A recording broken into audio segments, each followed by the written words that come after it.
Hello, welcome to another wonderful session with the Wax channel, the arena of possibilities where we give you the best and finest education through engineering, modern technology, and entertainment.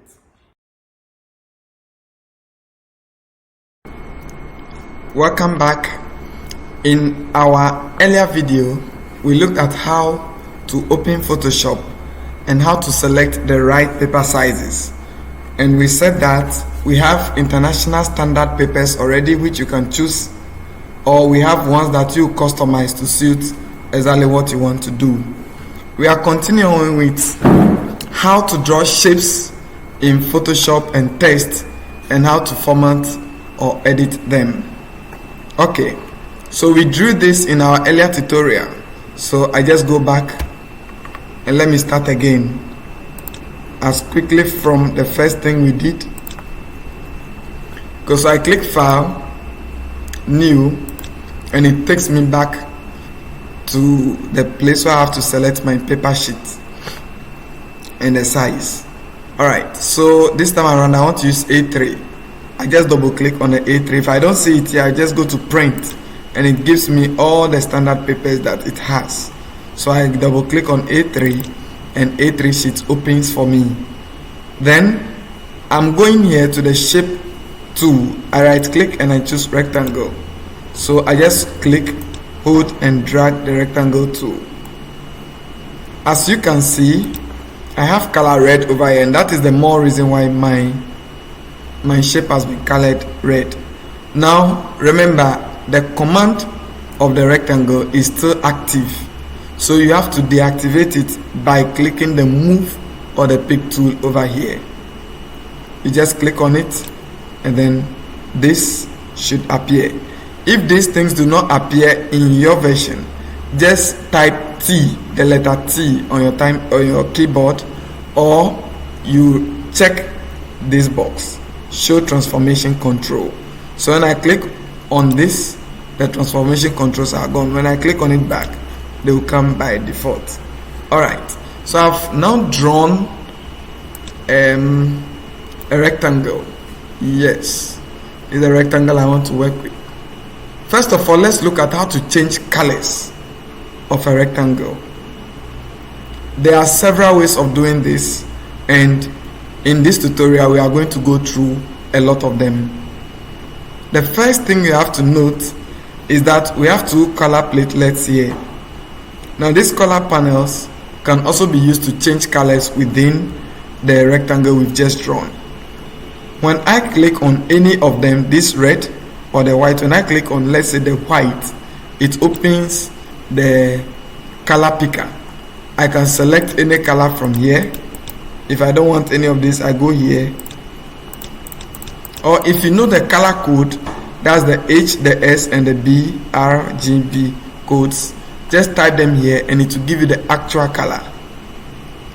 Okay, so let's say I want to turn this color into a blue color, like this. Yes, like this. So I remember I clicked on the white, the color picker opened, and I chose my color.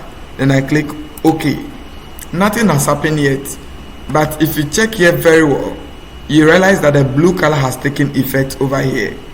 What you just have to do is that you click on the shape, press Ctrl on your keyboard and the backspace or delete.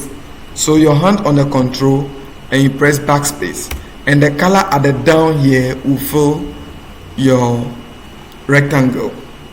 If I want the red, I just press X, the key X on my keyboard, and then the color swaps. Then the red that comes down, the same method, Control backspace to now fill with red. So assuming I want to fill with color green, I can change this red color by clicking on it. Then I go to green, to this green. Okay, it has not taken effect yet, but it is at our color selector here. Because it is at the down one, Control backspace, and it is able to shade it. This is one of the ways by which you can change colors of shapes. Alternatively, we have what we call layers. In our next videos, we'll be looking at layer arrangement and layers itself. Please remember to subscribe in order not for you to lose or miss any of this tutorial. Now in the left panel, right panel over here, we see anything we do here is appearing here, and that is what we call the layers. Okay, you realize that this rectangle 1, which I can rename though, has the color green, which is appearing here. By double clicking in the color in the layers, I can also change the color just by double clicking in the color like this. It will open color picker. That one, it takes direct effect. Whatever color I choose, it takes direct effect just like this. Okay, takes direct effect just like this. Whatever I want, I just press OK, and that is it. So I have these colors. So I click on it again, double click in this color, and I can select any color I want at all.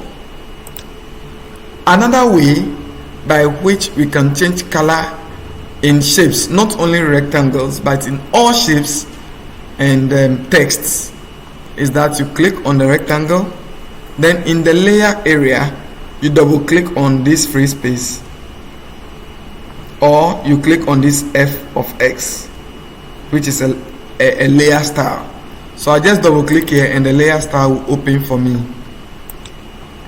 When layer style open, we will come and go through all these things though, but for the sake of changing colors, we've come here. Now we have color overlay. When I click on color overlay, it gives me the colors to select to overlay or overshadow whichever color that is already in active. So I just click on this color, that's a set of color overlay, and then I can select the colors I need, and it will also directly take effect. Once I click OK, I can accept it here, and that is what I have. Very interesting. Not only in rectangle shapes, but when you right click on the shape command tool, we have other tools. When I go to circle, I can also click and drag to draw circles. When I right click and go to polygon, now when polygon opens, you see over here sides. How many sides do you want? I want 8 sides, which is a hexagon. I can click and drag a hexagon. You can click, hold, and move any of them to wherever you want it to be. So we have this. Now we are saying that in order to change colors, we have 3 methods. I'm using any of the methods to change my colors. Okay, as quick as possible, I click on it, control backspace, and color green comes. I press X in order to swap green and blue. Click on the circle, control backspace to get blue. Even the background that is white, we can change it. When you come to the layer area, the polygon which is here, we can see it over here. The circle which is here is also in the layer. The rectangle is also in the layer, and the background itself is also in the layer, but the background is locked, so it is not yet a layer until we make it one before we can work on it. How do you make a background a layer? In our next video, we are going to explore how to make a background a layer, make changes to your background, and look at other effects that we can give to our background and shapes and text. Please subscribe for more videos and wonderful tutorials on this.